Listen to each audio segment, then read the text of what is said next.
Assalomu alaykum aka. Yaxshimisiz? Tinchsiz?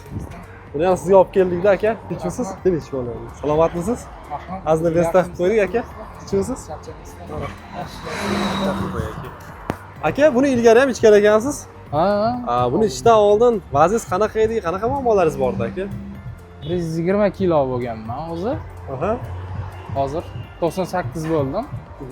Yaxshi endi shu birinchi o'rinda sog'liq yaxshi. Ko'rinishi ham, bilasiz 120 kilo odam ko'rinishi qanaqa bo'ladi? Hozir ko'rib turibsiz. Nima xalaqit berardi sizga aka 120 kiloligingizda? Endi tez charchab qolasiz, baribir. Odam o'ziga ham неприятно bo'ladi. Shunaqa.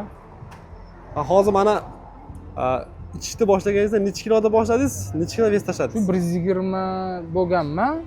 119, 120 bo'lganman. Hozir 98 gacha tushdimda. 22 kilogram vес tashladingiz aka. Zo'r aka. Nimalar o'zgardi aka? Mana shu 22 kilo vес ketdi. Nimalarni sezdingiz? Garderob o'zgardi birinchi o'rinda. Aha. Kiyim kechaklar razmeri o'zgardi. Aha. Baribir tashqi ko'rinishi, sog'lig'ida bilinadi, o'zingizga bilinadi baribir. Har tomonlama. Yaxshi, yomon emas. Tavsiya qilsa bo'ladi.